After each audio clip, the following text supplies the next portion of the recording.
খান বাহাদুরের guest house. বিশাল gate পেরিয়ে ভেতরে ঢুকতেই যেন অন্য এক জগতের আবহাওয়া।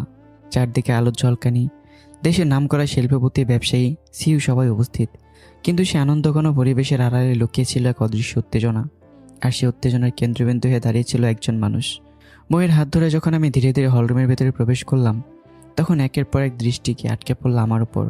প্রথমে একজন, তারপর দুজন, তারপর পুরো হলরুম।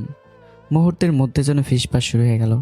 ওই ছেলেটা নাকি খান বাহাদুরের যাকে খুঁজছে? অসম্ভব, সে এখানে এসেছে, নিজে পায়ে হেঁটে সিংহের গোয়ায় ঢুকছে। অনেকের হাতের গ্লাস মাঝ আকাশেই থেমে গেল। কেউ অবিশ্বাস নিয়ে তাকিয়ে রইল, কেউ চোখ কসলালো, কারো আবার বুকের ভেতর হঠাৎ কাঁপুনি অনুভব করলো।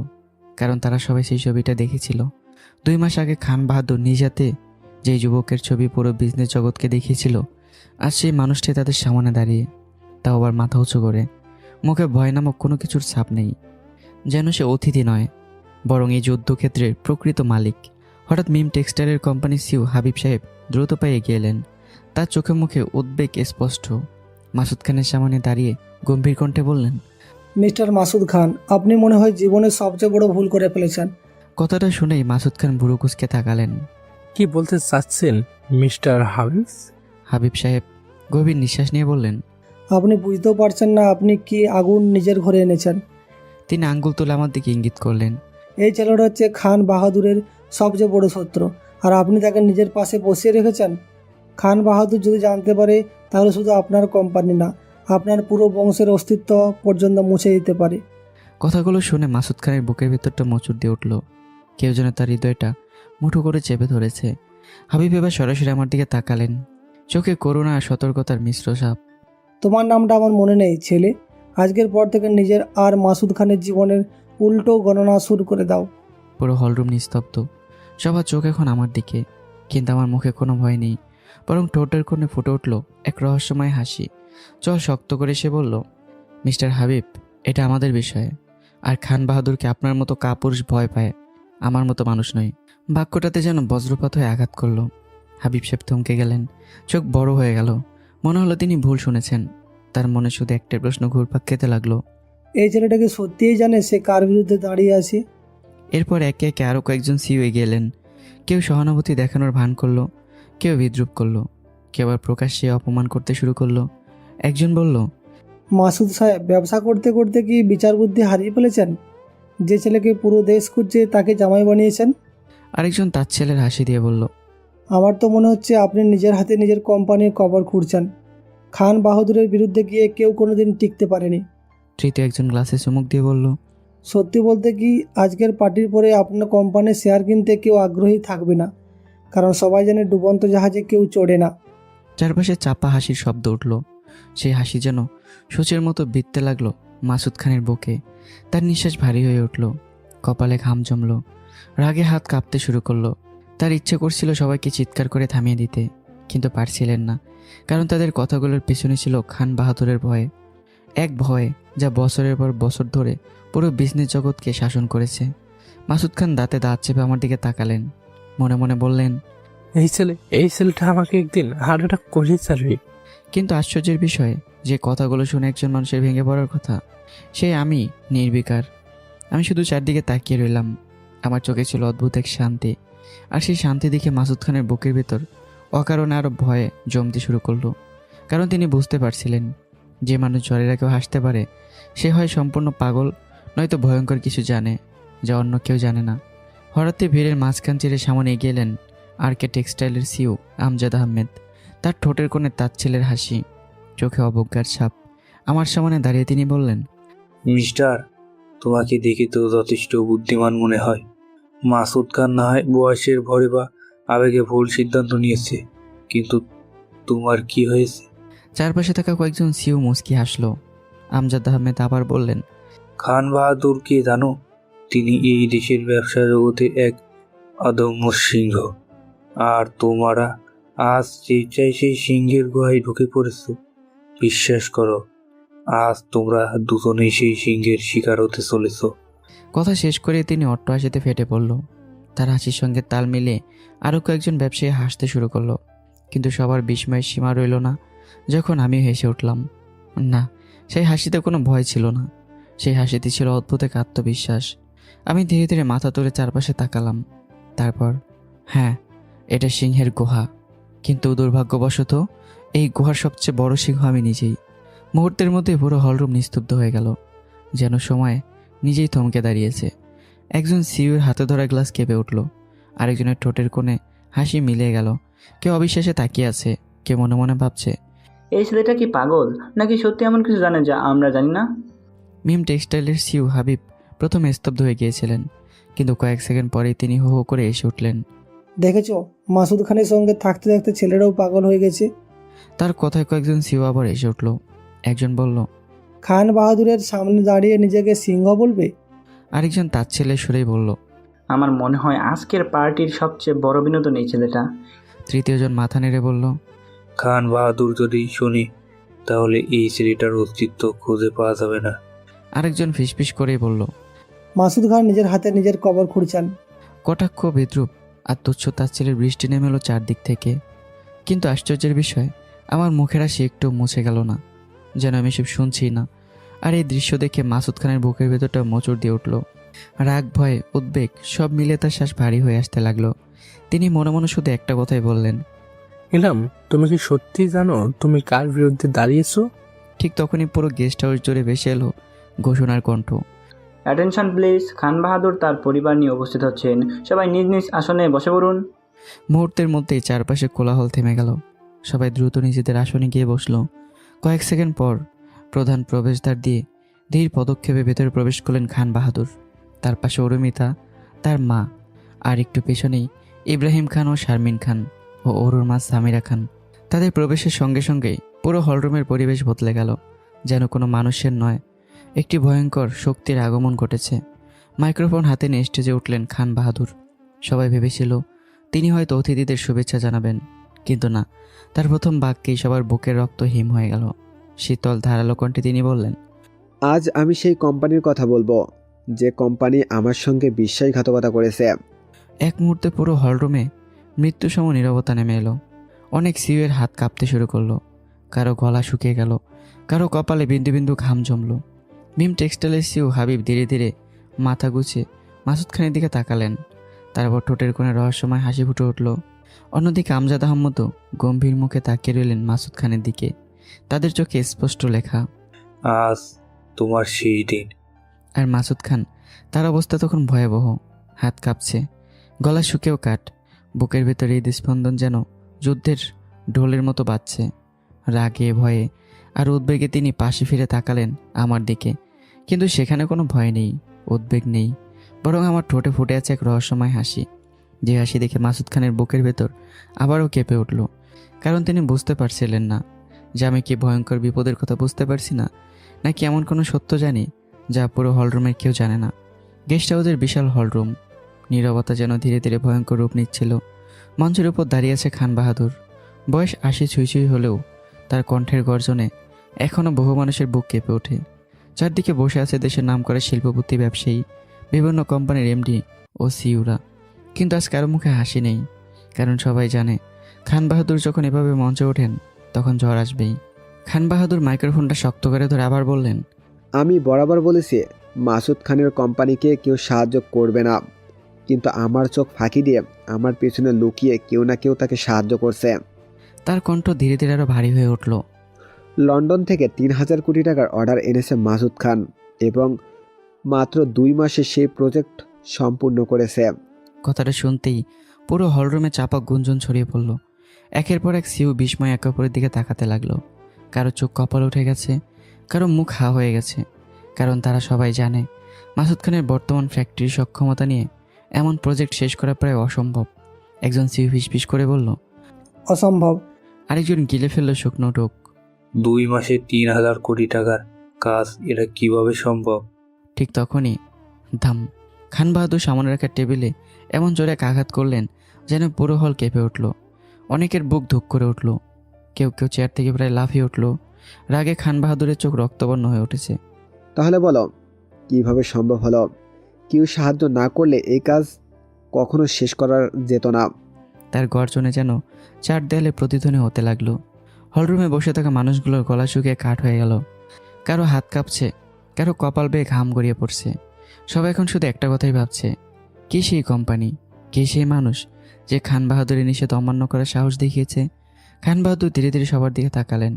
তার চোখে তখন এমন এক ভয়ঙ্কর আগুন জ্বলছে যা দেখে মনে হচ্ছে তিনি কাউকে জীবন্ত গিলে ফেলতেও দ্বিধা করবেন না। এরপর ঠান্ডা অথচ হাড়হিম করা কণ্ঠে বললেন, যে কোম্পানি এই কাজ করেছে সেই কোম্পানির মালিক এমডি বা সিইওকে আমি 5 মিনিট সময় দিচ্ছি, নিজে এসে আমার পায়ে পড়ে ক্ষমা চাইবে। আর যদি আমাকে নিজে খুঁজে বের করতে হয় তাহলে আমি ওয়াদা করছি শুধু কোম্পানি নয়, তার পুরো বংশের অস্তিত্ব বাংলাদেশ থেকে মুছে দেব। কথাগুলো শেষ হতে পুরো হলরুমে মৃত্যুর নীরবতা নেমে এলো। কেউ নড়ছে না, কেউ শ্বাস নেওয়ার শব্দ পর্যন্ত করছে না। অনেক সিইওর মনে হচ্ছে আজ হয়তো কোনো না কোনো কোম্পানির শেষ দিন। মিম টেক্সটাইলের সিইও হাবিব মুসকে আসলো। তার দৃষ্টি গিয়ে থামলো মাসুদ খানের ওপর, চোখে স্পষ্ট বিদ্রুপ। আরকে টেক্সটাইলের সিইও আমজাদ আহমেদও অসহায় দৃষ্টিতে তাকিয়ে আছে মাসুদ খানের দিকে। মনে হচ্ছে তার আগেভাগে তার পরিণতি দেখে ফেলেছে। এদিকে মাসুদ খানের অবস্থা সবচেয়ে করুণ। তার হাতের আঙ্গুল কাঁপছে, কপাল ভিজে গেছে ঘামে, হৃৎপিণ্ড যেন বুক ভেঙে বেরিয়ে আসতে চাইছে।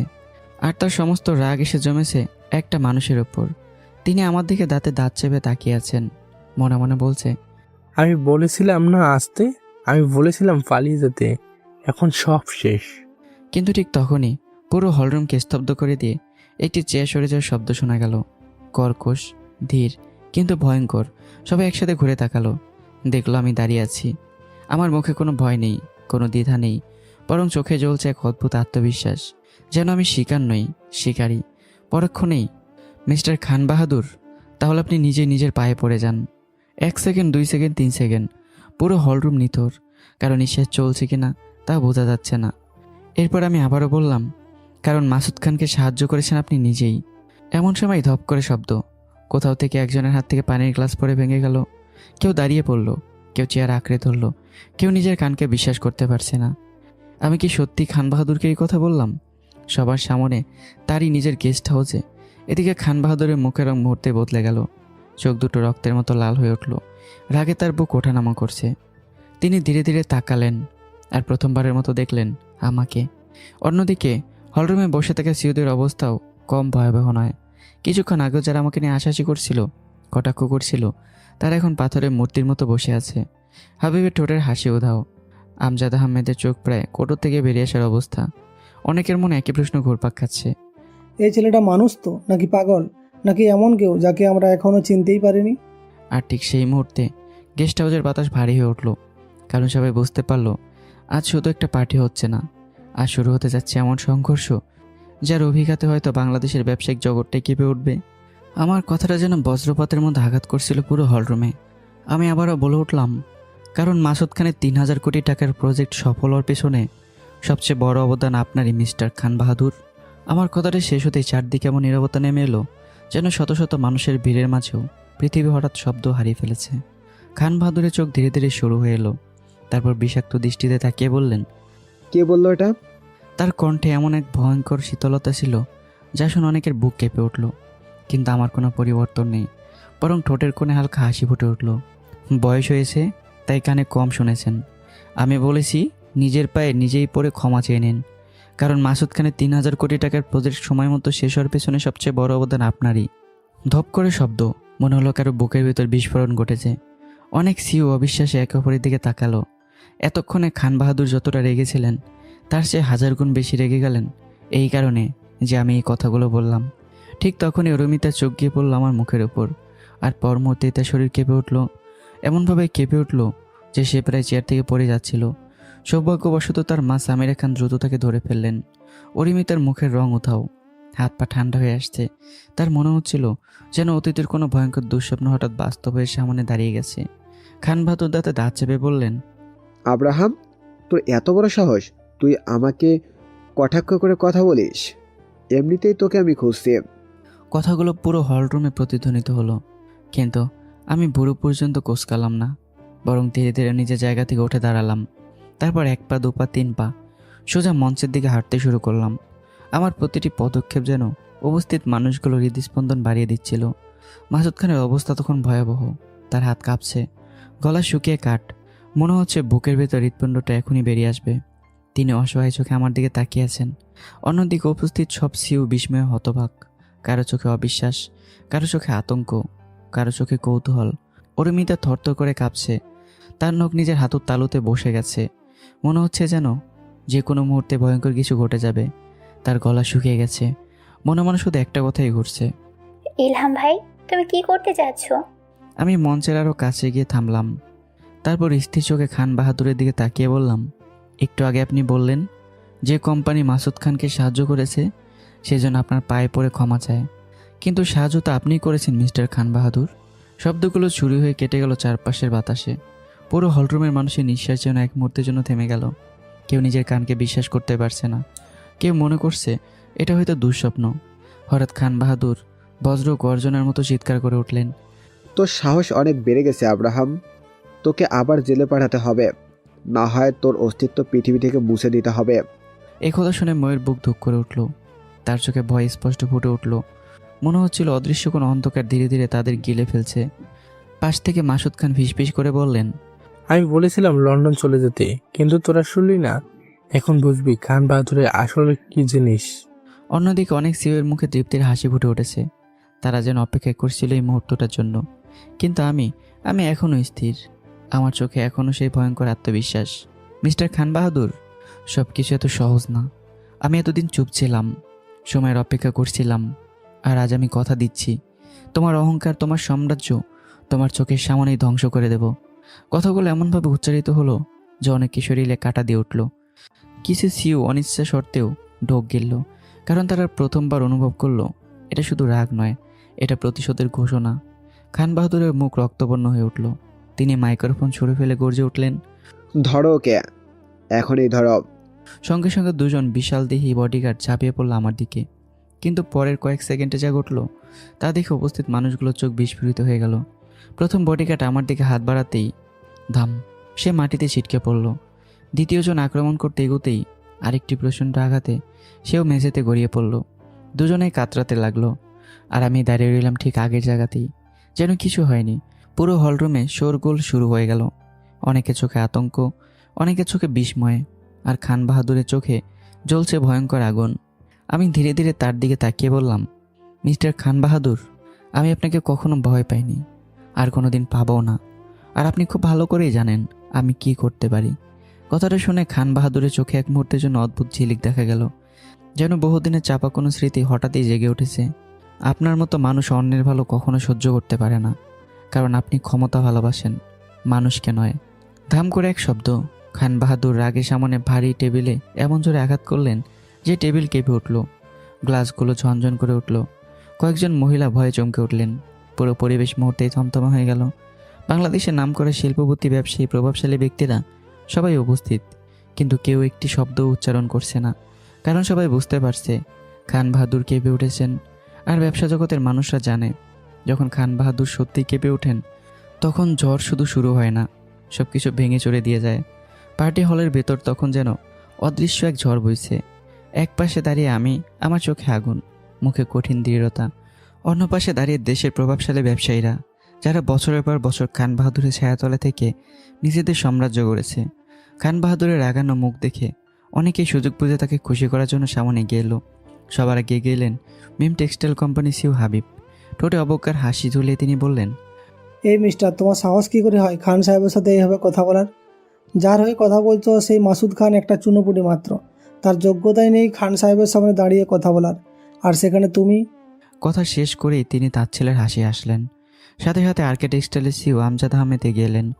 তোর মতো ছেলেকে আমরা চাইলে 1 মিনিটে ব্যবসায়িক দুনিয়া থেকে গায়েব করে দিতে পারি। তুই বুঝতেই পারিসনি কোথায় এসে দাঁড়িয়েছিস। একে একে আরও কয়েকজন সিও সামনে এগিয়ে এলো। একজন বলল, আয়না নিজের চেহারাটা দেখেছিস? খান বাহাদুর যেখানে দাঁড়িয়ে আছে সেখানে তোর মতো মানুষের নাম উচ্চতার কারুর যোগ্যতা নেই। আরেকজন ঠোঁট বাঁকিয়ে বলল, ব্যবসার জগতে তুই একটা ধূলিকণা, আর ধূলিকণা যদি পাহাড়ের সাথে ধাক্কা খায় তখন তার অস্তিত্ব থাকে না। তৃতীয়জন হাসতে হাসতে বলে উঠল, আজকালকার ছেলেপেলেরা 2 টাকা হাতে পেলে নিজেকে সম্রাট ভাবে। খান সাহেবের সামনে দাঁড়িয়ে বীরত্ব দেখাতে এসেছে। চতুর্থজন কটাক্ষ করল, আমার তো মনে হচ্ছে এই ছেলেটা মৃত্যুর পরোয়ানা নিজেই লিখে নিয়ে এসেছে। পঞ্চমজন মাথা নেড়ে বলল, এমন বোকা মানুষ আমি জীবনেও দেখিনি। আগুনের সামনে দাঁড়িয়ে কেউ বলে আমি আগুনকে পুরাবো। ষষ্ঠজন গর্জে উঠল, খান সাহেব শুধু চাইলে আগামীকাল দেশের কোনো ব্যাংক, কোনো কোম্পানি, কোনো মানুষ তোর সাথে কাজ করবে না। তুই রাস্তায় নেমে ভিক্ষে করবি। একটার পর একটা অপমান, একটার পর একটা কটাক্ষ, চারপাশে তখন বিদ্রুপের হাসি। অনেক সিও মাথা নেড়ে সমর্থন দিচ্ছে, অনেক আবার আমার দিকে এমনভাবে তাকিয়ে আছে যেন আমার শেষ সময় এসে গেছে। আর এসব দেখে মাসুদ খানের বুকের ভেতরটা মোচড় দিয়ে উঠল। রাগ, অপমান, অসহায়ত্ব আর আতঙ্ক মিলে তার অবস্থা করুণ হয়ে উঠল। তার মনে হচ্ছিল এই মুহূর্তে মাটির নিচে ঢুকে যেতে পারলে বাঁচতেন। চল শক্ত করে তিনি ময়ের দিকে তাকিয়ে কর্কশ কণ্ঠে বললেন, তোদের স্বামী স্ত্রীর জন্য আজ আমার সব সম্মান শেষ হয়ে গেল। এত বছরের ব্যবসায়িক জীবনে যে অপমান পাইনি, আজ সেটা পেলাম। এখন শুধু আল্লাহর কাছে দোয়া কর তোর স্বামী যান আজ জীবিত বাড়ি ফিরতে পারে। যদি ফিরতে পারে তাহলে আমি তোদের আজই লন্ডন পাঠিয়ে দেব। বাবার মুখে এমন কথা শুনে ময়ের বুক হো করে উঠল। তার হাত পা ঠান্ডা হয়ে গেল, শরীর কেঁপে উঠল, চোখের কোণে জমে উঠল অশ্রু। তার মনে হচ্ছিল চারদিকে সবাই যেন আমাকে শিকার বানিয়ে ফেলতে চাইছে। এদিকে হাবিব আবারও গর্জে উঠল, সবাই মিলে একে এখানেই বেঁধে ফেলো। খান সাহেবের সাথে বেয়াদবির শাস্তি আজ এখানেই দিতে হবে। সাথে সাথে চারদিক থেকে সমর্থনের শব্দ ভেসে এলো। ঠিক বলেছে, বেঁধে ফেলো, শাস্তি দাও। খান সাহেবের অপমানের ফল ভোগ করতে হবে। মুহূর্তের মধ্যে পুরো হলরুম উত্তেজনায় ফেটে পড়ল। আর ঠিক তখনই খান বাহাদুর অট্টহাসিতে ফেটে পড়লেন। তার সে হাসি ছিল না কোনো সাধারণ হাসি। মনে হচ্ছিল শিকার সামনে পেয়ে কোনো হিংস্র জন্তু আনন্দে গর্জন করছে। তার হাসির প্রতিধ্বনি এক দেয়াল থেকে আরেক দেয়ালে ধাক্কা খেয়ে পুরো হলরুমকে আরও ভয়ঙ্কর করে তুলল। সেই হাসি শুনে অনেকের বুক কেঁপে উঠল, অনেকের গলা শুকিয়ে গেল। মোয়া নিজেকে সামলাতে পারল না, তার চোখ বেয়ে অশ্রু গড়িয়ে পড়তে লাগলো। সে ভয়ে, আতঙ্কে, অসহায়তায় কাঁপতে লাগলো। কিন্তু সবার সামনে দাঁড়িয়ে থাকা আমার মুখে কোনো ভয় ছিল না, বরং আমার চোয়াল আরও শক্ত হয়ে উঠছিল। চোখ দুটো ধীরে ধীরে রক্তবর্ণ হয়ে উঠছিল। আমার বুক ওঠানামা করছিল প্রবল ক্রোধে। মনে হচ্ছিল একটা সুপ্ত অগ্নিগিরি বিস্ফোরণের ঠিক আগের মুহূর্তে দাঁড়িয়ে আছি। তারপর হঠাৎই হলরুম কাঁপিয়ে, স্টপ, আই সে স্টপ। আমার কণ্ঠের তীব্রতা এতটাই ভয়ঙ্কর ছিল যে মনে হলো বজ্রপাত হয়েছে। মুহূর্তের মধ্যে পুরো হলরুম স্তব্ধ হয়ে গেল। যারা কয়েক সেকেন্ড আগে চিৎকার করছিল তাদের মুখ বন্ধ হয়ে গেল। যারা সামনে এগিয়ে আসছিল তারা অজান্তে কয়েক কদম পিছিয়ে গেল। অনেকের বুক ধুক করে উঠল, কেউ কেউ ভয়ে ঢোক গেল। কিছু কিছু সিউর চোখ বিস্ময়ে এত বড় হয়ে গেল যে মনে হচ্ছিল চোখের মনে বেরিয়ে আসবে। এমনকি খান বাহাদুরের পাশে দাঁড়িয়ে থাকা অরুমিতার বুকও কেঁপে উঠল। আর মৌ সেই বিস্মিত চোখে নিজের স্বামীর দিকে তাকিয়ে রইল। কারণ এই মুহূর্তে আমাকে কোনো সাধারণ মানুষ বলে মনে হচ্ছিল না। মনে হচ্ছিল ঝড়, বজ্র আর আগুন মিলিয়ে তৈরি হওয়া এক ভয়ঙ্কর শক্তি, যার বিস্ফোরণ এখনও শুরু হয়নি। আমার চোখ দুটো তখন জ্বলন্ত অঙ্গারের মতো লাল হয়ে উঠেছে। চারপাশে শত শত মানুষ, দেশের নামকরা ব্যবসায়ী, প্রভাবশালী ব্যক্তিত্ব, ক্ষমতাবান পরিবার। কিন্তু সেই মুহূর্তে মনে হচ্ছিল পুরো হলরুমে একাই দাঁড়িয়ে আছি আমি। হঠাৎই আমি বুক ভরা শ্বাস নিয়ে এমন গর্জন দিলাম যেন বজ্রপাত নেমে এলো পুরো গেস্ট হাউসের ওপর। আমি কোনো রাস্তার এরাগেরা নই, আমাকে দমিয়ে রাখার সাধ্য কারো নেই, এমনকি ওই খান বাহাদুরেরও না। কথাগুলো দেয়ালে দেয়ালে প্রতিধ্বনিত হয়ে ফিরে আসতে লাগলো।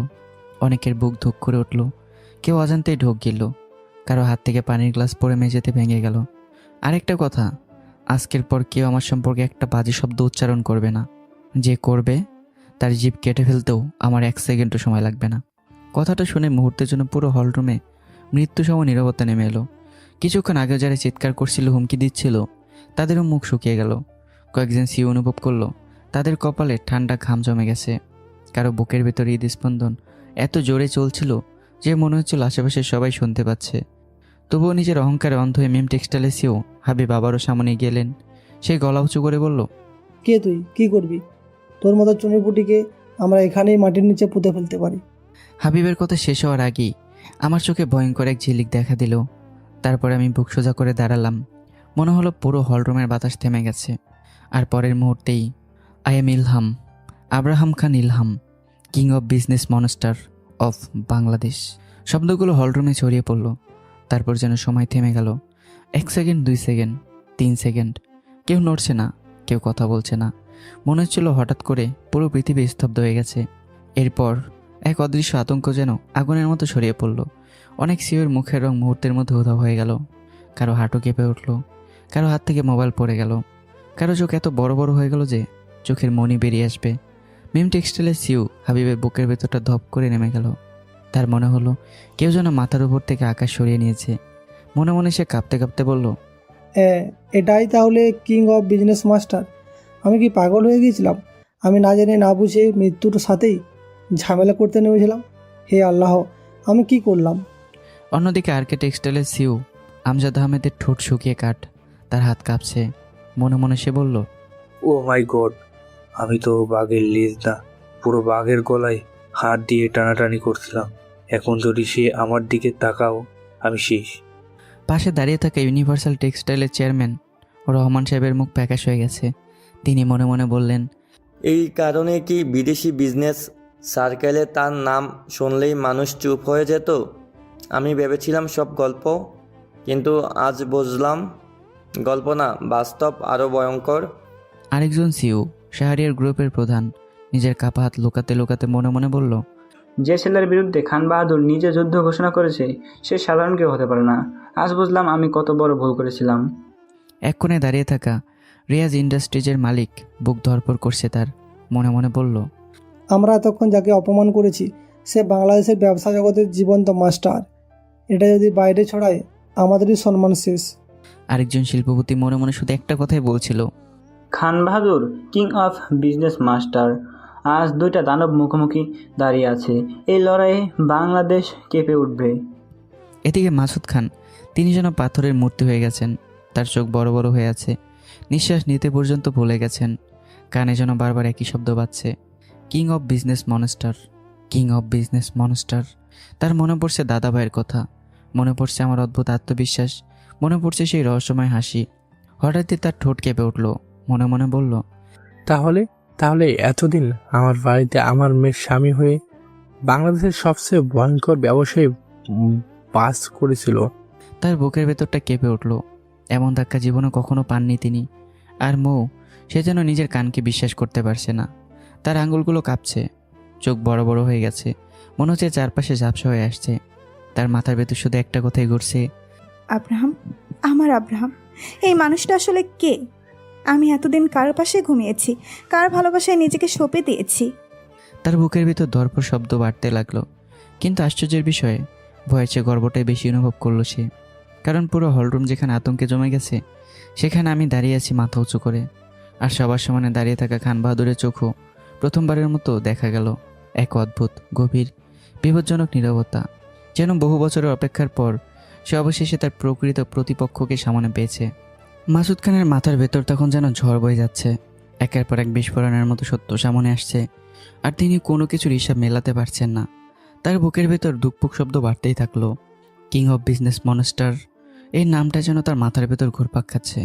হঠাৎ তার মনে পড়লো বহু বছরের পুরনো কিছু ঘটনা, কিছু মুখ, কিছু স্মৃতি, কিছু অসমাপ্ত প্রশ্ন। আর পরক্ষণেই তার চোখ বিস্ময়ে বড় হয়ে গেল। মনে মনে ফিসফিস করে উঠলেন, কিং অফ বিজনেস মাস্টার আফরাহিম খান ইলহাম। খান বাহাদুরের নাতির নামও তো ইলহাম। তাহলে তাহলে কি? কথাটা সম্পূর্ণ করার সাহসও পেলেন না তিনি। এদিকে উপস্থিত সিউদের মুখে তখন আর আগের সাহস নেই। কয়েক মিনিট আগেও যারা আমাকে অপমান করছিল, তারা এখন ভীতু চোখে একে অপরের দিকে তাকাচ্ছে। অবশেষে একজন কাপা গলায় বলল, স্যার, আমরা আপনাদের এই ঝামেলার মধ্যে নেই। আরেকজন দ্রুত বলে উঠল, জি স্যার, এটা আপনাদের বিষয়। পরক্ষণেই সবাই সমস্বরে মাথা নাড়ল। আর আমি চারপাশে তাকিয়ে বললাম, তাহলে সবাই চুপচাপ এখান থেকে চলে যান। এক মুহূর্ত দেরি করলো না কেউ। মনে হচ্ছিল সবাই মুক্তির পথ পেয়ে গেছে। একজন, দুজন, তিনজন, একে একে পুরো হলরুম ফাঁকা হতে শুরু করলো। যারা কিছুক্ষণ আগেও খান বাহাদুরের প্রশংসায় পঞ্চমুখ ছিল, তারাই এখন মাথা নিচু করে গেস্ট হাউস ছেড়ে চলে যাচ্ছে। মাত্র কয়েক মিনিটের মধ্যে বিশাল হলরুম প্রায় খালি হয়ে গেল। চারদিকে নেমে এলো অদ্ভুত এক নীরবতা। সেই নীরবতা ভেঙে খান বাহাদুর বজ্র কণ্ঠে গর্জে উঠলেন, ইলহাম, তোকে আমি শেষ করে দেব। তুই খুব বড় ভুল করে ফেলেছিস। তার কণ্ঠের তীব্রতায় আশেপাশের বাতাস পর্যন্ত কেঁপে উঠল। তখন অরুমিতা বিদ্যু চোখের সামনে এগিয়ে এলো। তার গলা কাঁপছে। তো দাদু, সে বলেছে আপনি নিজেই মাসুদ খানকে সাহায্য করেছেন। এত বড় অপবাদ। কথাটা শেষ হতে আমি অট্টহাসিতে ফেটে পড়লাম। আমার সে হাসিতে বিদ্রুপ ছিল, অহংকার ছিল, আর ছিল এমন এক আত্মবিশ্বাস যা উপস্থিত সবাইকে অস্বস্তিতে ফেলে দিল। মিস অরুমিতা, আমাকে তুমি খুব ভালো করেই চেনো, আমি কখনো মিথ্যা বলি না। খান বাহাদুরের চোখ রক্তবর্ণ হয়ে উঠল। তিনি সামনে থাকা টেবিলে এমন জোরে ঘুষি মারলেন যে পানির গ্লাস মেঝেতে পড়ে ভেঙে গেল। প্রমাণ? কি প্রমাণ আছে তোর কাছে? আমার ঠোঁটে রহস্যময় হাসি ফুটে উঠল। প্রমাণ? তাহলে শুনুন, আপনি যে 1000 কোটি টাকার দুটো প্রজেক্ট মিম টেক্সটাইলকে দিয়েছিলেন, ওটাই ছিল আমার প্রথম চাল। কথাটা শুনে সবাই চমকে গেল। আমি আবারও বললাম, সেই 2 প্রজেক্টের পুরো পরিকল্পনা আমি করেছিলাম। প্রতিটা হিসাব, প্রতিটা পদক্ষেপ, প্রতিটা সিদ্ধান্ত, সব কিছু। আমার চোখ সরাসরি খান বাহাদুরের চোখে স্থির হলো। আর আপনি এই বয়সেও আমার পাতা ফাঁদে পা দিলেন? মুহূর্তের মধ্যে পুরো পরিবেশ বদলে গেল। খান বাহাদুরের মুখের রং পাল্টে গেল। প্রথমবারের মতো তার চোখে বিস্ময়ের ছায়া দেখা দিল। তার বুকের ভেতর যেন কেউ আগুন জ্বালিয়ে দিচ্ছে। তিনি বিশ্বাসই করতে পারছেন না যে ছেলেটাকে তিনি ধ্বংস করে দিয়েছেন বলে ভেবেছিলেন, সেই ছেলে এতদিন ধরে তাকে খেলিয়ে যাচ্ছে। অরিমিতার মুখ হা হয়ে গেল, চোখ বড় বড় হয়ে উঠল। তার মনে হচ্ছিল পৃথিবীটা উল্টে গেছে। শারমিন খান কাঁপতে কাঁপতে চেয়ারের হাতও লাকড়ে ধরলেন। তার নিঃশ্বাস ভারী হয়ে উঠেছে। সামিরা খানের ঠোঁট শুকিয়ে কাঠ। ইব্রাহিম খান স্থির হয়ে দাঁড়িয়ে আছেন, কিন্তু তার চোখে জমে উঠেছে জল। কারণ অনেকদিন পর তিনি নিজের ছেলের শক্তি নিজের চোখে দেখছেন। আর মাসুদ খান, তিনি যেন বাস্তবতা আর অবাস্তবতার মাঝখানে দাঁড়িয়ে আছেন। তার মনে হচ্ছিল, আমি কি স্বপ্ন দেখছি? এই ছেলেটা আসলে কে? খান বাহাদুরকে কেউ এভাবে দাবার গুটির মতো ব্যবহার করতে পারে? তাহলে তার ক্ষমতা শেষ কোথায়? এদিকে আমি মুচকি এসেই বললাম, কি হলো মিস্টার বাহাদুর, এত দ্রুত শখ খেয়ে গেলেন? এখনও তো অনেক কিছুই বাকি আছে মিস্টার বাহাদুর। দুটো শব্দ শুনে খান বাহাদুর কেঁপে উঠলেন সামান্য, কিন্তু উপস্থিত সবাই সেটা লক্ষ্য করলো। তার বুকের ভেতর পুরনো স্মৃতিরা ঝড় তুলল। তিনি নিজের অজান্তেই বিড়বিড় করে উঠলেন, আজ আজ আমার হাতে তৈরি করা ছেলে আমার চোখে চোখ রেখে আমার নাম ধরে কথা বলছে। আমার এত খারাপ দিনও দেখতে হবে? প্রথমবারের মতো তার কণ্ঠে ক্লান্তি ছায়া ফুটে উঠল। ঠিক তখনই মৌ ছুটে এসে আমার হাত শক্ত করে জড়িয়ে ধরল। তার চোখ ভিজে গেছে, গলায় কান্না। প্লিজ আব্রাহাম, চলো এখান থেকে চলে যাই প্লিজ, আমার খুব ভয় করছে। মৌয়ের কাঁপতে থাকা হাতের স্পর্শ অনুভব করলাম। কয়েক সেকেন্ড আগেও যার চোখে আগুন জ্বলছিল, সেই চোখে হঠাৎই এক ফোঁটা কোমলতা নেমে এলো। আমি ধীরে ধীরে মৌয়ের দিকে তাকালাম, তারপর দূরে দাঁড়িয়ে থাকা খান বাহাদুরের দিকে। 2 প্রজন্মের সংঘর্ষের মাঝখানে দাঁড়িয়ে তখন যেন সময় নিজে অপেক্ষা করছিল। পুরো গেস্ট হাউস তখন নিস্তব্ধ। কিছুক্ষণ আগেও যেখানে শত শত মানুষের কোলাহল ছিল, সেখানে এখন শুধু উত্তেজনা আর ভারী নিঃশ্বাসের শব্দ। খান বাহাদুরের চোখ দুটো রক্তবর্ণ হয়ে উঠেছে।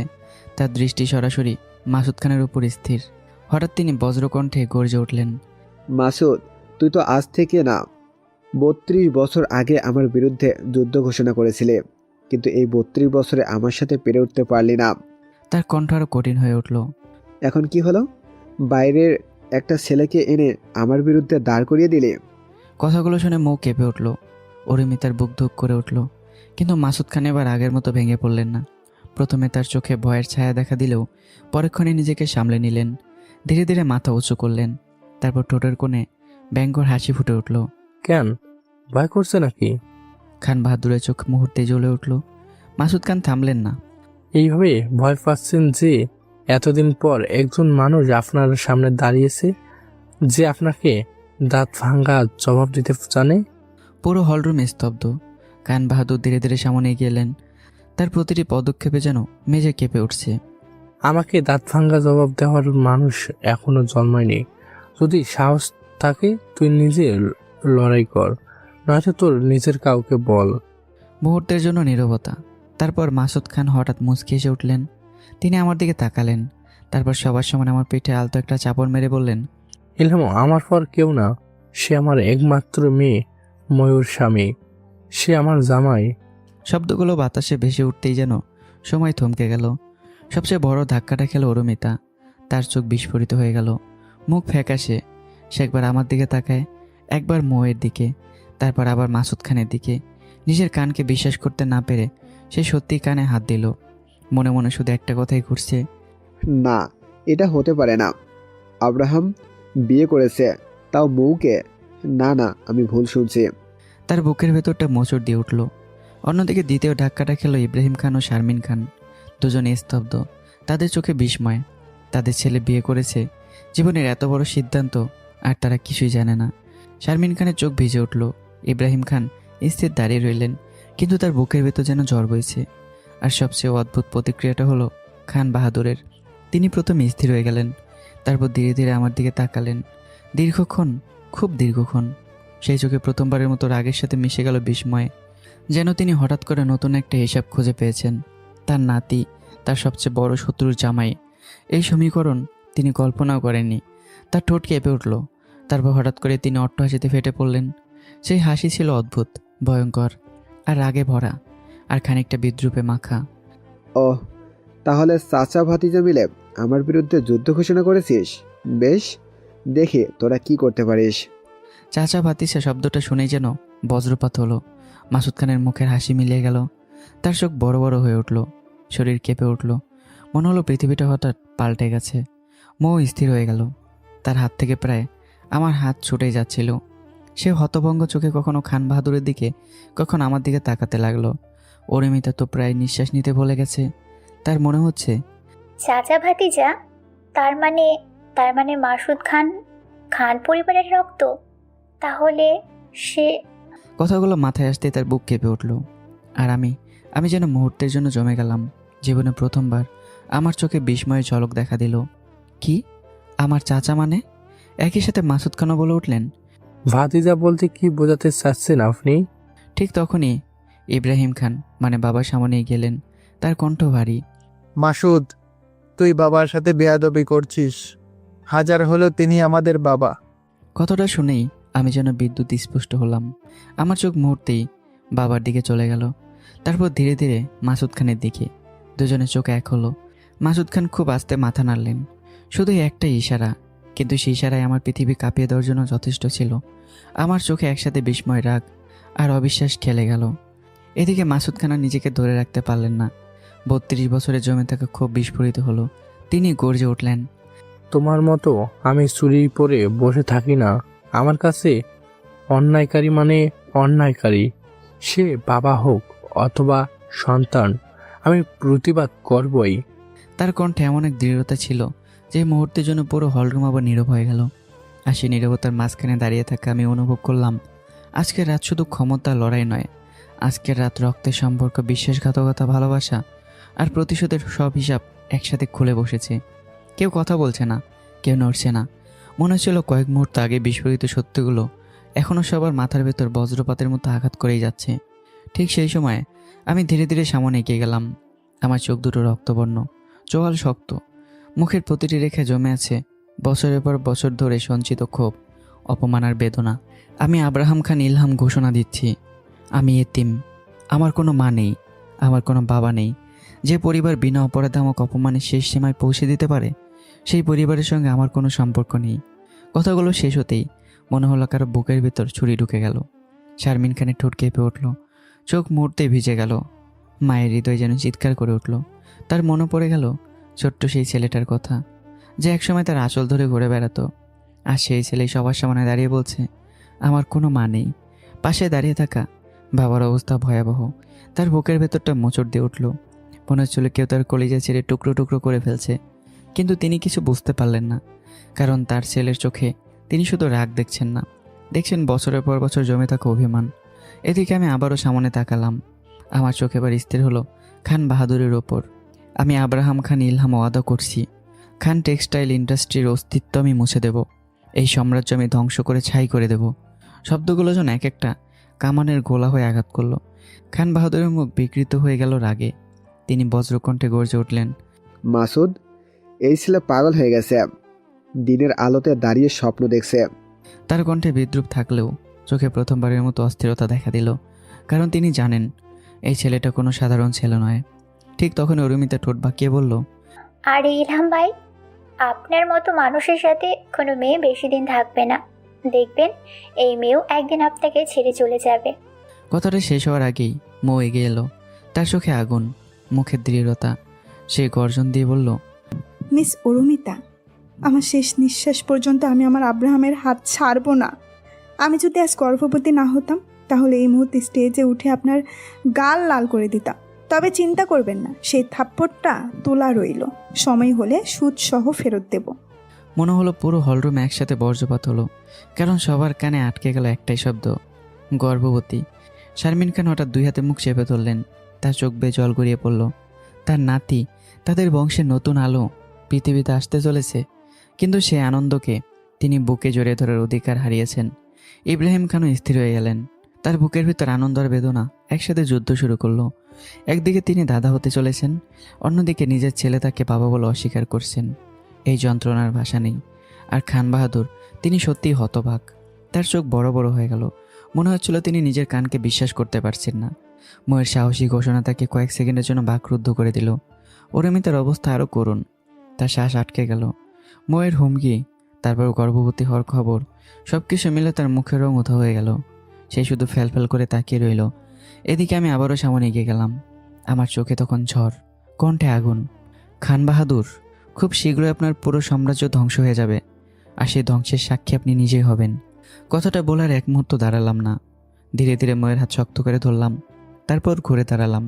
দুজন পাশাপাশি হাঁটতে শুরু করলাম, মাথা উঁচু করে, কোনো ভয় ছাড়া, কোনো অনুশোচনা ছাড়া। মনে হচ্ছিল যুদ্ধ ঘোষণা করে বিজয়ের মতো ফিরে যাচ্ছি। পেছনে দাঁড়িয়ে থাকা মাসুদ খান সেই দৃশ্য দেখলেন। তার ভেতর জমে থাকা 32 বছরের অপমান, ক্ষোভ আর অসহায়ত্ব যেন একটু একটু করে ভেঙে পড়তে লাগলো। আজ বহু বছর পর তিনি মাথা উঁচু করে দাঁড়িয়েছেন। তার ঠোঁটের কোণে ফুটে উঠল এক অদ্ভুত হাসি। এটা শুধু হাসি নয়, এটা প্রতিশোধের সূচনা দেখার হাসি, এটা মুক্তির হাসি, এটা জয়ের প্রথম আভাস। আর অন্যদিকে খান বাহাদুর স্থির দাঁড়িয়ে রইলেন। তার মুঠো এতটাই শক্ত হয়ে গেছে যে শিরাগুলো ফুলে উঠেছে। রাগে তার পুরো শরীর থরথর করে কাঁপছে, চোখে আগুন জ্বলছে। মনে হচ্ছিল এখনই সব কিছু ভেঙে চুরমার করে ফেলবেন। কিন্তু আজকে রাতে সবচেয়ে বড় সত্যটা তিনি বুঝে গেছেন। এতদিন সবাই তাকে ভয় পেত, কিন্তু আজ প্রথমবার একজন মানুষ তার চোখে চোখ রেখে যুদ্ধ ঘোষণা করে চলে গেল। আর সেই মানুষটার নাম আব্রাহাম খান ইলহাম। গেস্ট হাউসের বিশাল দরজা পেরিয়ে যখন সবাই বাইরে চলে এসেছে, তখনও রাতের বাতাস উত্তেজনার ভারী আবেশ ঝুলে আছে। আমি ময়ের হাত ধরে ধীর পায়ে এগিয়ে যাচ্ছিলাম। ঠিক তখনই পিছন থেকে একটা তীক্ষ্ণ চিৎকার ভেসে এলো। ইলহাম ভাই। চিৎকারটা শুনে আমার পদক্ষেপ থেমে গেল। আমার চল শক্ত হয়ে উঠল, কিন্তু আমি পেছনে ফিরলাম না। পাথরের মূর্তির মতো দাঁড়িয়ে রইলাম। কয়েক সেকেন্ড পর দ্রুত পায়ে সামনে এসে দাঁড়ালো অরুমিতা। তার চোখে রাগ, অপমান আর অদ্ভুত এক অস্থিরতা।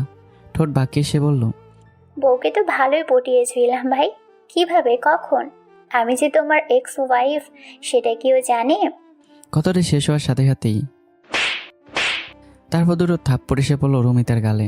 সব কিছু এত দ্রুত ঘটলো যে অরুমিতা কয়েক সেকেন্ড বুঝতে পারলো না কি হয়েছে। সে গালে হাত দিয়ে স্থির হয়ে দাঁড়িয়ে রইল, চোখ দুটো বিস্ফোরিত, মুখে অবিশ্বাস। তারপর কাপা গলায় বলল, তোর এত বড় সাহস, তুই আমাকে থাপ্পড় মারলি? ময় এক পা সামনে এগিয়ে এলো। তার চোখে ছিল অদম্য দৃঢ়তা। আগেই বলেছিলাম তোর জন্য একটা থাপ্পড় তোলা আছে, এখন সেটা দিয়ে দিলাম। আর একটা কথা ভালো করে শুনে রাখ, আমি আর আব্রাহাম একই ভার্সিটির স্টুডেন্ট ছিলাম।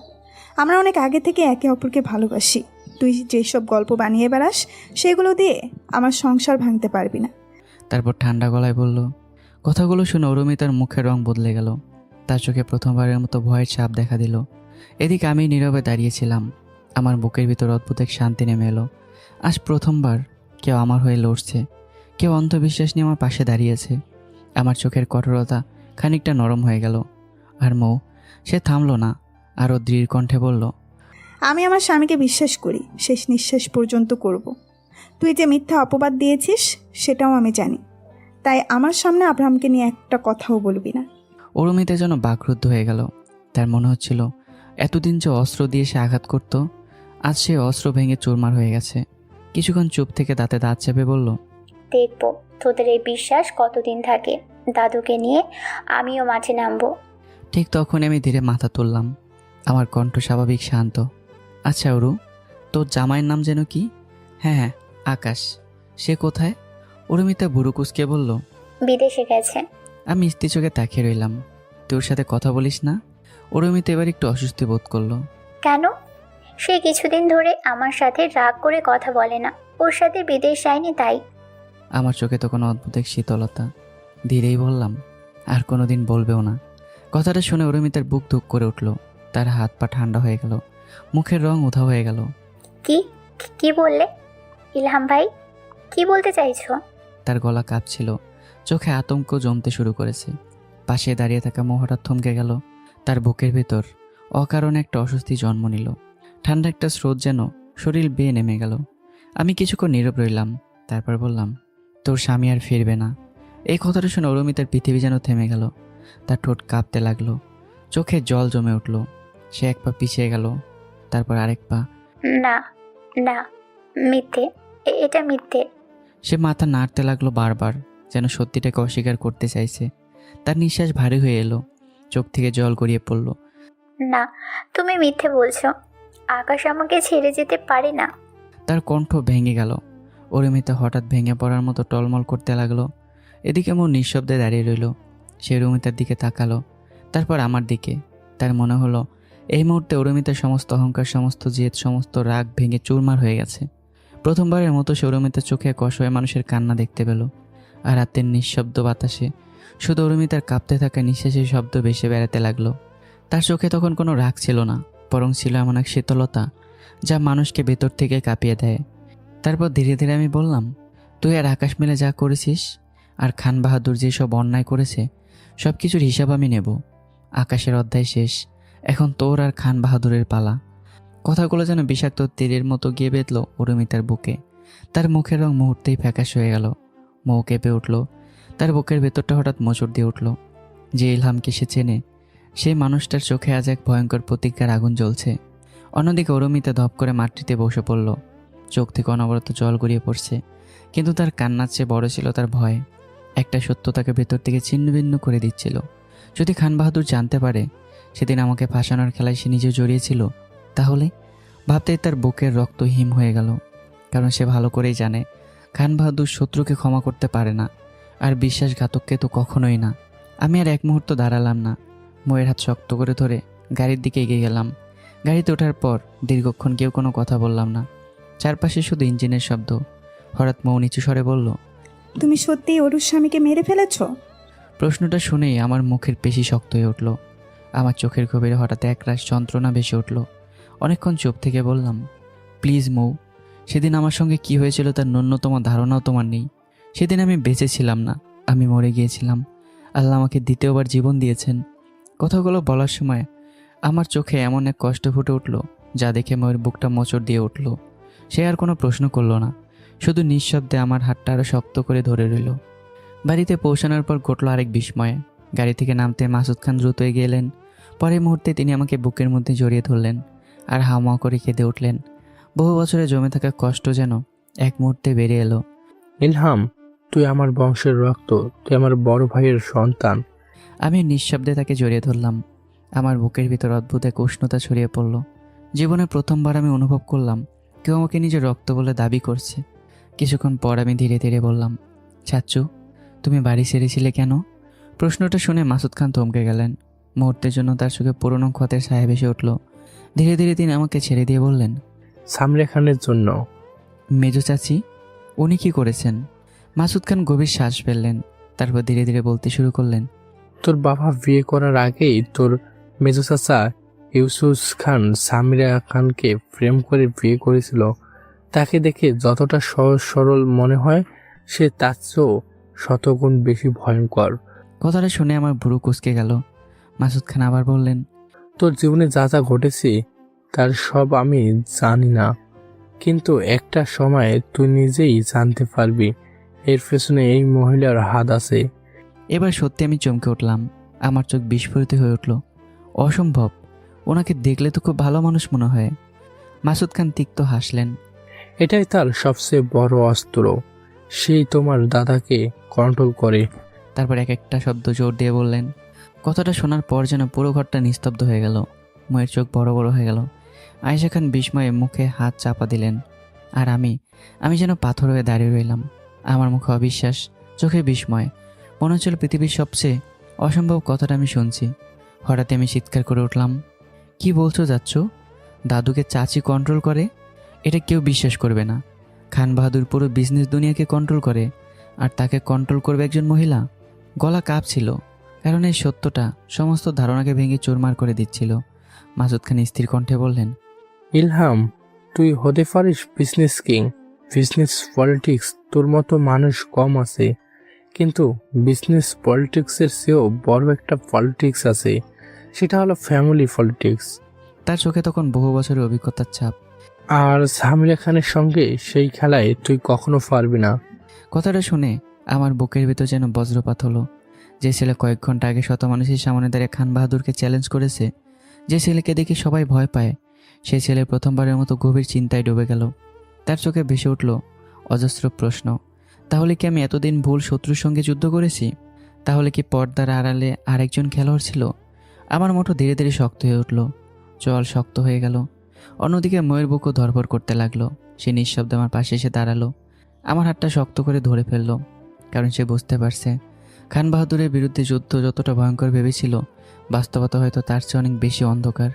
আর সে অন্ধকারের নাম সামিরা খান। আমি এবার চল শক্ত করে দাঁড়িয়ে রইলাম। আমার চোখে তখন অদ্ভুত এক দৃঢ়তা। মনে হচ্ছিল পৃথিবীর কোনো শক্তি আমাকে আমার সিদ্ধান্ত থেকে সরাতে পারবে না। আমি ধীরে ধীরে মাসুদ খানের দিকে তাকিয়ে বললাম, চাচ্চু, আগে খান গ্রুপকে নিচে নামিয়ে আনি, তারপর একে একে সব হিসাব হবে। আমি এক আল্লাহ ছাড়া কাউকে ভয় পাই না। এতদিন বিজনেস পলিটিক্স খেলেছি, এবার না হয় ফ্যামিলি পলিটিক্স খেলবো। কথাটা শুনে মাসুদ খানের বুকের ভেতরটা কেঁপে উঠল। তিনি বহু বছর ধরে সামিরা খানকে দেখেছেন, জানেন এই নামের পেছনে কতটা ভয়ঙ্কর বাস্তবতা লুকিয়ে আছে। তাই আমার দিকে তাকিয়ে গম্ভীর কণ্ঠে বললেন, তুমি এবার ভয়াবহ খেলার কথা বলছো ইলহাম। তুমি জানো শুধুমাত্র সামিরা খানের বিরুদ্ধে কথা বলার অপরাধে তোমার চাচা ইউনুস খানকে খান বাহাদুর বাড়ি থেকে বের করে দিয়েছিলেন? কথাটা শেষ হতে আমি থমকে গেলাম। কি, চাচাকে বাড়ি থেকে বের করে দিয়েছিল? আমার কণ্ঠে স্পষ্ট অবিশ্বাস। মুহূর্তের জন্য যেন হিসাব মিলাতেই পারলাম না। তারপর নিজের চল শক্ত করে বললাম, তাহলে তো ওই মহিলা সত্যি ডেঞ্জারাস। সমস্যা নেই, আমি আমার মতো এগোবো। আমার চোখে তখন সেই পুরনো আগুন, যে আগুন দেখে বড় বড় ব্যবসায়ীরাও পথ বদলে ফেলে। মাসুদ খান দীর্ঘ শ্বাস ফেললেন, আর মৌ নিঃশব্দে আমার দিকে তাকিয়ে রইল। মনে হচ্ছিল যতই আমাকে জানছে, ততই নতুন এক মানুষকে আবিষ্কার করছে। পরদিন সকালে হেড অফিস, বড় কনফারেন্স রুমে বসে আছি। মৌ, আমি আর মাসুদ খান। টেবিলের উপর ছড়িয়ে আছে অসংখ্য ফাইল, কিন্তু আমার চোখে অন্য পরিকল্পনা। চাচ্চু, মৌ, তোমরা ভালো করে শোনো। খান বাহাদুর এখন থেকে আমাদের প্রতিটা ছোট প্রজেক্টের উপর নজর রাখবে।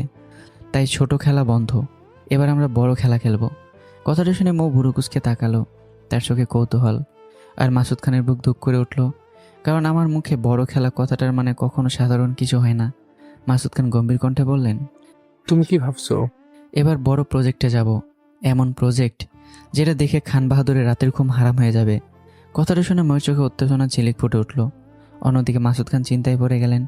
কিছুক্ষণ হিসাব করে বললেন, তার জন্য অন্তত 2000 কোটি টাকার নতুন শেয়ার লাগবে। ফ্যাক্টরি বড় করতে হবে, নতুন মেশিন আনতে হবে। এটা এত সহজ না। কিন্তু আমার ঠোঁটের কোণের হাসি আরও গভীর হলো। আমি ধীরে বললাম, চাচ্চু, 2000 কোটি টাকার শেয়ার আমি ইনভেস্ট করব। মাসুদ খান প্রথম ধাক্কা খেলেন, কিন্তু পরের কথায় যেন নিঃশ্বাসই বন্ধ হয়ে গেল। আর ফ্যাক্টরি আমি অলরেডি তৈরি করে রেখেছি। মুহূর্তেই নীরবতা, পুরো রুম নিস্তব্ধ। মাসুদ খান কয়েক সেকেন্ড শুধু তাকিয়ে রইলেন। তার চোখ বড় বড় হয়ে গেছে। মনে হচ্ছিল তিনি ঠিক শুনেছেন কিনা সেটাই বুঝতে পারছেন না। কি কি বললে? তার কণ্ঠ কেঁপে উঠল। ফ্যাক্টরি তৈরি করে রেখেছো? আমি মাথা নাড়লাম। মাসুদ খান ধপ করে চেয়ারে বসে পড়লেন। তার বুকের ভিতর ধকপক শব্দ শোনা যাচ্ছে। মনে হচ্ছে তিনি প্রতিদিন নতুন করে শখ খাচ্ছেন। তিনি মনে মনে বললেন, এই ছেলেটা আসলে মানুষ তো, নাকি দাবার এমন এক খেরায় যে কয়েক বছর আগেই পরের চাল সাজিয়ে রাখে? এদিকে মৌ হতবাক, তার চোখ বিস্ফোরিত। সবিশ্বাসের দৃষ্টিতে আমার দিকে তাকিয়ে বলল, তুমি আগে থেকেই ফ্যাক্টরি তৈরি করে রেখেছো? মানে তুমি এতদিন ধরে এসব প্ল্যান করেছিলে? আমি শুধু মুচকি হাসলাম। সেই হাসি দেখে ময়ের শরীর কেঁপে উঠল, কারণ সে বুঝে গেল আমি শুধু যুদ্ধ করছি না, আমি অনেক আগেই যুদ্ধযুদ্ধের পরিকল্পনা করে রেখেছি। অন্যদিকে খান ম্যানশনে একটি বিলাসবহুল কক্ষে খান বাহাদুর জানালার পাশে দাঁড়িয়ে আছেন। তার মুখে গভীর চিন্তার ছাপ। ঠিক তখনই কক্ষে প্রবেশ করলো সামিরা খান। তার ঠোঁটে মৃদু হাসি, কিন্তু চোখে এক অদ্ভুত শীতলতা। সে ধীরে ধীরে সামনে এসে বলল, বাবা, এতদিন ব্যবসার ব্যাপারে আমি কিছু বলিনি, মাথাও ঘামাইনি। খান বাহাদুর তার দিকে তাকালেন। সামিরা খান এবার সোফায় বসে শান্ত কণ্ঠে বললেন, কিন্তু এখন সময় বদলে গেছে। এখন থেকে আপনার ব্যবসার সব কিছু আমি মেনটেন করব, পিছন থেকে। তার চোখে তখন অদ্ভুত আত্মবিশ্বাস, এক ধরনের বিপজ্জনক নিশ্চয়তা। সে ধীরে ধীরে ঠোঁট বাঁকিয়ে বলল, দেখি এবার খেলা কিভাবে খেলে আব্রাহাম খান ইলহাম। কক্ষের বাতাস যেন মুহূর্তে ভারী হয়ে উঠল।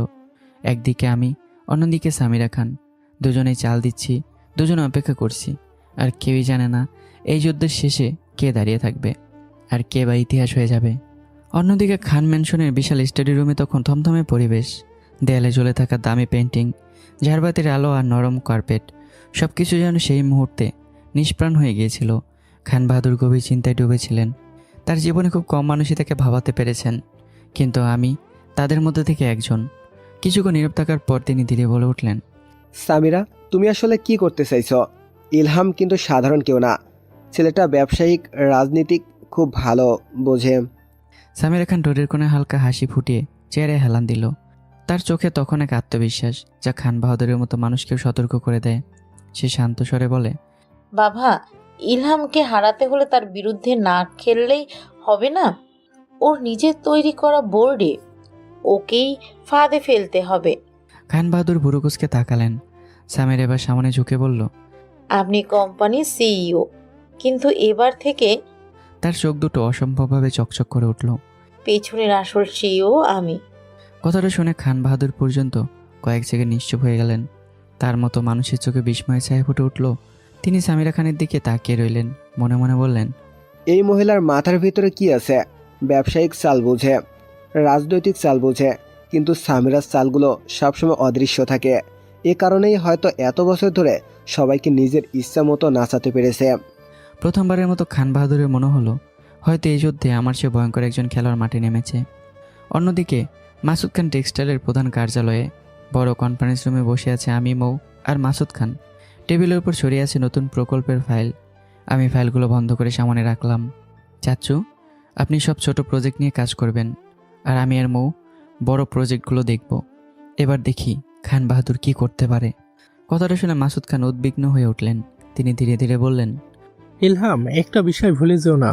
যদি সামিরা খান ব্যবসায় মাথা ঘামায় তাহলে তাদের সব পরিকল্পনা বদলে যাবে। মৌ মাথা নাড়ল। তার চোখে উদ্বেগ স্পষ্ট।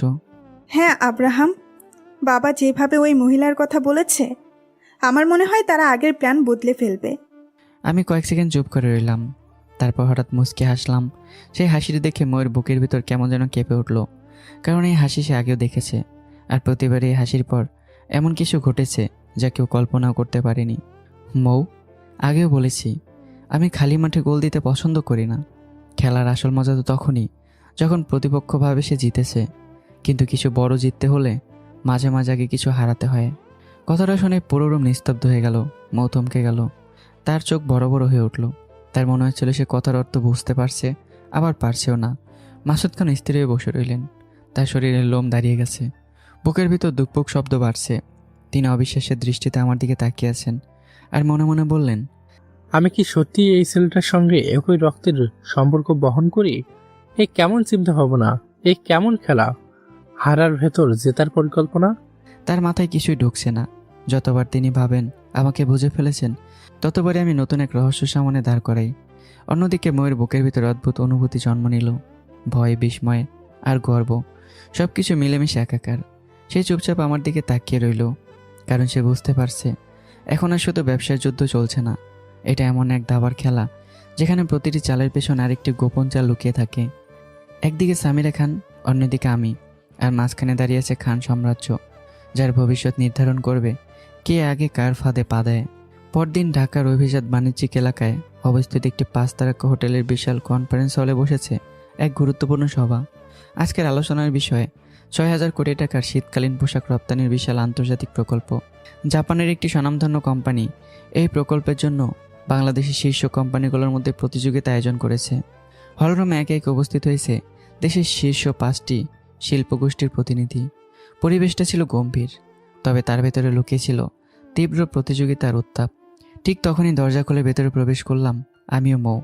মুহূর্তের জন্য কয়েকজনের দৃষ্টি আমাদের দিকে ঘুরে এলো, আর দূরে বসে থাকা অরুমিতা আমাদের দেখে হঠাৎ সোজা হয়ে বসলো। তার চোখ বিস্ময়ে বড় হয়ে উঠল। সে দ্রুত খান বাহাদুরের দিকে ঝুঁকে ফিসফিস করে বলল, দাদু, আব্রাহাম ভাই এসেছে, সাথে তার বউ আছে। একটু থেমে ময়ের দিকে তাকালো।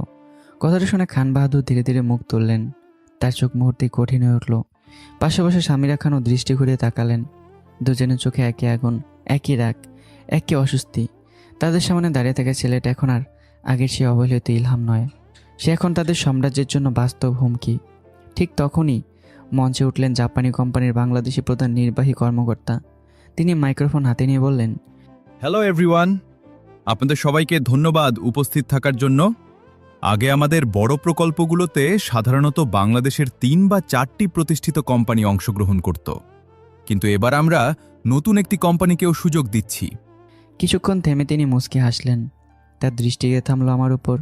আব্রাহাম খান ইলহাম, খান টেক্সটাইলের পক্ষ থেকে তিনিও এই প্রতিযোগিতায় অংশ নেবেন। মুহূর্তের মধ্যে পুরো হলরুম করতালিতে ভরে উঠল। অনেকেই উঠে দাঁড়িয়ে শুভেচ্ছা জানালো, কেউ হাসলো, কেউ সম্মানের দৃষ্টিতে তাকালো। কিন্তু 3 জন মানুষ নীরব রইল, খান বাহাদুর, সামিরা খান আর অরুমিতা। তাদের চোখে করতালির পরিবর্তে চলছিল অন্য কিছু। জাপানি প্রতিনিধি আবার বললেন, এই প্রতিযোগিতা খুবই গুরুত্বপূর্ণ। আমি আশা করছি এবার টেন্ডার নিয়ে চমৎকার প্রতিযোগিতা হবে।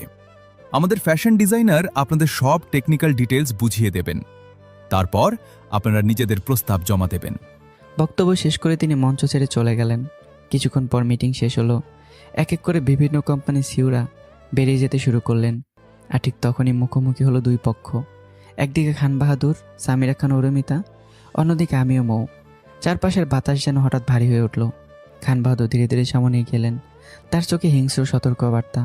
তিনি বললেন, আব্রাহাম, বেশি উঠতে নেই, ডানা ভেঙে যেতে সময় লাগে না। কথাটা শুনে আমার মুখে কোনো পরিবর্তন এলো না। আমি শুধু মৃদু হাসলাম। পাশে দাঁড়ানো মৌ অজান্তে আমার হাত শক্ত করে ধরে ফেলল। তখন সামিরা খান এগিয়ে এলেন। তার মুখে ছিল শান্ত হাসি, কিন্তু সেই হাসির ভিতরে লুকিয়ে ছিল ধারালো বিষ। তিনি বললেন, বাবা উড়তে দিন, ও তো কালকে ছেড়ে, দেখি না কত দূর যেতে পারে। তার চোখের গভীর এমন এক রহস্য লুকিয়ে ছিল যা পড়ে বোঝা অসম্ভব। অরুমিতা ঠোঁট বাঁকিয়ে বলল, মা, এত কথা বলার দরকার নেই, সব মানুষেরই দুর্বলতা থাকে। তার চোখ গিয়ে থামলো আমার উপর। আব্রাহাম ভাই আমার সব দুর্বলতা শেষ করে দিয়েছে, তাই এখন আমার আর কোনো দুর্বলতা নেই। আমি এবার পূর্ণ শক্তি নিয়ে মাঠে নামছি। কথাটা শেষ হতে আমি হো হো করে এসে উঠলাম। আমার হাসির শব্দে চারপাশের কয়েকজন পর্যন্ত থমকে গেল। হাসি থামিয়ে বললাম, খুব ভালো লাগছে। আমার সাথে লড়াই করতে খান বাহাদুর তার সব শক্তি ব্যবহার করছে। আমার চোখ এবার গিয়ে থামলো অরুমিতার ওপর। সেই দৃষ্টি এতটাই তীক্ষ্ণ ছিল যে ওর বুকের ভেতরটা কেঁপে উঠল। কিন্তু মিস সলনামী অরুমিতা। আমি এক হাতে মুখে টেনে বুকের কাছে টেনে দাঁড় করালাম। মৌ বিস্ময়ে তাকালো আমার দিকে। তারপর আবার বললাম, মৌ আমার স্ত্রী, আমার প্রথম ভালোবাসা, আমার দুর্বলতা আর আমার সবচেয়ে বড় শক্তি। কেউ যদি তার দিকে চোখ তুলে তাকায়, তাহলে আমি তাকে দ্বিতীয়বার তাকানোর সুযোগ দেব না, তার আগে উপরে পাঠিয়ে দেব। কথাগুলো শেষ হওয়ার সাথে সাথেই অরুমিতার শরীর কেঁপে উঠল। তার বুকের ভিতর ধক করে উঠল। মনে হলো যেন অতীতের বহু স্মৃতি একসাথে ফিরে এসেছে। তার গলা শুকিয়ে গেল, আঙ্গুলগুলো অনিয়ন্ত্রিতভাবে কাঁপতে লাগলো। খান বাহাদুরের অবস্থাও খুব একটা ভিন্ন ছিল না। তিনি বাইরে থেকে কঠোর থাকার চেষ্টা করছিলেন, কিন্তু বুকের ভেতর অদ্ভুত চাপ অনুভব করলেন। কারণ তিনি বুঝতে পারছেন এই ছেলেটি শুধু ব্যবসা নিয়ে যুদ্ধ করছে না, সে নিজের মানুষদের জন্য যুদ্ধ করছে। আর এমন মানুষকে হারানো সবচেয়ে কঠিন। কিন্তু সামিরা খান, তিনি স্থির, অস্বাভাবিকভাবে স্থির। তার মুখে না বিস্ময় না রাগ, শুধু গভীর পর্যবেক্ষণ।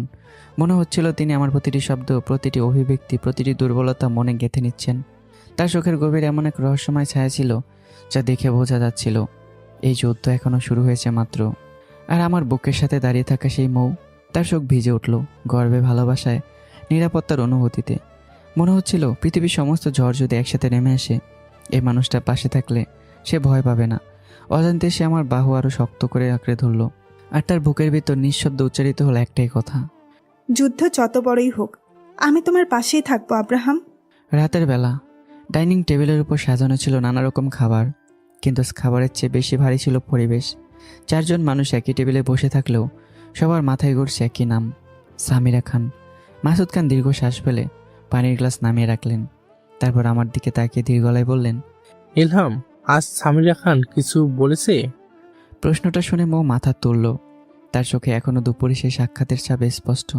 সে নিচু গলায় বলল, বাবা, শুধু সামিয়া খান না, পুরো পরিবার নেমেছে আব্রাহামের বিরুদ্ধে। একটু থেমে সে যেন আবারও সেই মুহূর্তে ফিরে গেল। কিন্তু সবচেয়ে ভয়ঙ্কর ছিল সামিরা খানের চোখ। তার কণ্ঠে রাগ ছিল না, চিৎকার ছিল না, কিন্তু কেন জানি মনে হচ্ছিল তিনি ইতিমধ্যেই কিছু একটা ঠিক করে রেখেছেন। মৌয়ের হাত অজান্তে কেঁপে উঠল। তার চোখে কোনো ভয় ছিল না, কোনো তাড়াহুড়াও ছিল না, যেন তিনি নিশ্চিত শেষ হাসিটা তিনিই হাসবেন। টেবিলে কয়েক সেকেন্ডে নীরবতা নেমে এলো। তারপর আমি মুচকি হাসলাম, একটা আত্মবিশ্বাসী অদ্ভুত হাসি। চাচ্চু, আমি এক আল্লাহ ছাড়া কাউকে ভয় পাই না। মানুষ যতই বড় হোক, তার ক্ষমতা যত বিশালী হোক, আমার মাথা শুধু আল্লাহর সামনেই নত হবে। কথাগুলো বলার সময় আমার চোখে এমন এক দৃঢ়তা ছিল যা থেকে ময়ের বুকের ভেতর অদ্ভুত প্রশান্তি ছড়িয়ে পড়ল। কিন্তু মাসুদ খানের মুখের উদ্বেগ কমল না, বরং আরও গভীর হলো। তিনি ধীরে ধীরে বললেন, ইলহাম, তুমি এখনো সামনে খানকে চিনতে পারোনি? ওর চুপচাপ থাকা কখনোই শান্তির লক্ষণ না, ওর নীরবতা সবচেয়ে বড় সতর্কবার্তা। তার কণ্ঠ ভারী হয়ে উঠল। মাসুদ খানের চোখে পুরনো ভয়ের ছায়া ফুটে উঠল। বাকিনি যেমন শিকার ধরার আগে চাপ দেয় না, আগে চুপচাপ অপেক্ষা করে, সামনে খানও ঠিক তেমন। সে যখন নীরব হয় তখন বুঝতে হবে ঝড় তৈরি হচ্ছে। কথাটা শুনে ময়ের বুকটা হঠাৎ কেমন যেন ভারী হয়ে উঠল, আর আমার চোখে এক মুহূর্তের জন্য চিন্তার রেখা ফুটে উঠল। খুব ক্ষণস্থায়ী, কিন্তু ছিল। কারণ আমি বুঝতে পারছি খান বাহাদুরকে মোকাবেলা করা এক বিষয়ে, কিন্তু সামিরা খান সে সম্পূর্ণ ভিন্ন খেলার খেলোয়াড়। অন্যদিকে খান ম্যানশনে ব্যক্তিগত লাউঞ্জ, বিশাল কাচের জানালার সামনে বসে আছে খান বাহাদুর, তার পাশে সামিরা খান, আর সামনে অস্থিরভাবে পায়চারি করছে অরুমিতা। তার চোখে এখনো জ্বলছে অপমানের আগুন। হঠাৎ সে গর্জে উঠল দাঁড়িয়ে, দাদু, আমি আব্রাহাম ভাইকে ছাড়বো না, ওদের আমি রাস্তায় নামিয়ে ছাড়বো। তার কণ্ঠে ছিল রাগ, প্রতিশোধ আর আহত অহংকার। কিন্তু পরের মুহূর্তেই চুপ। সামিরা খানের বজ্রকঠিন কণ্ঠ পুরো রুম কাঁপিয়ে দিল। অরুমিতা থমকে গেল, তার মুখের সব কথা যেন মুহূর্তে হারিয়ে গেল। সামিরা খান ধীরে ধীরে উঠে দাঁড়ালেন, তার চোখ দুটো শীতল, ভয়ঙ্করভাবেই শীতল। ইলহামের কথা শুনে তুই তখন থরথর করে কাঁপছিলি, আমি নিজের চোখে দেখেছি। তাই বড় বড় কথা বলার আগে নিজের অবস্থানটা বুঝে নে। অরুমিতা অপমানিত মুখে নিচের দিকে তাকিয়ে রইল। খান বাহাদুরও মাথা নাড়লেন। সামিরা ঠিক বলেছে, ভয় পেলে যুদ্ধ জেতা যায় না। অরুমিতা এবার অসহায় গলায় বলল, তাহলে তোমরা কিছু করো, শুধু বসে থাকলে হবে? ইলহাম তো প্রতিদিন আরো শক্তিশালী হয়ে যাচ্ছে। কথাটা শুনে সামিরা খান হঠাৎ মুচকি হাসলেন, একটা অদ্ভুত হাসি, যে হাসি দেখে অরুমিতার বুকের ভিতর অকারণে ঠান্ডা স্রোত বয়ে গেল। সামিরা খান ধীরে ধীরে বললেন, আমরা যা করার তা অনেক আগেই করে ফেলেছি। মানে? ইলহাম ইতিমধ্যে আমাদের ফাঁদে পা দিয়েছে। অরুমিতা হতবাক। সামিরা খানের ঠোঁটের হাসি আরো গভীর হলো। কথাটা শুনে অরুমিতার শরীর কেঁপে উঠল, তার চোখ বড় বড় হয়ে গেল। মনে হলো নিজের কানকে বিশ্বাস করতে পারছে না। কিভাবে? কিন্তু সামিরা খান আর কিছু বললেন না, শুধু রহস্যময় দৃষ্টিতে জানালার বাইরে তাকিয়ে রইলেন। আর ঠিক তখনই খান বাহাদুর হো করে এসে উঠলেন। সেই হাসিতে ছিল নিষ্ঠুর আনন্দ। বহুদিন পর যেন তিনি আবার আত্মবিশ্বাস ফিরে পেয়েছেন। সামিরা খানও হাসলেন। দুজনের হাসি একসাথে মিলে লাউঞ্জের দেয়ালে প্রতিধ্বনিত হতে লাগলো। সেই হাসির শব্দ শুনে অরুমিতার বুকের ভিতর পর্যন্ত কেঁপে উঠল। কারণ সে জানে, যখন এই দুটো মানুষ একসাথে হাসে, তখন কারো না কারো জীবনে ঝড় নামতে চলেছে। আর সেই ঝড়ের কেন্দ্রবিন্দুতে এবার দাঁড়িয়ে আছে আব্রাহাম খান ইলহাম। তো বন্ধুরা, কি মনে হয় কেমন ঝড় নেমে আসতে পারে? আর হ্যাঁ, এরপরেই কিন্তু শেষ পর্ব। ইনশাল্লাহ এরপরেই A to Z সব একসাথে করে দেওয়া হবে। তো এই পর্যন্ত সবাই ভালো থাকবেন, দেখা হচ্ছে আবারও। টাটা। আর একটা কমেন্ট করবেন, চ্যানেলটা সাবস্ক্রাইব করে দেবেন। আল্লাহ হাফিজ।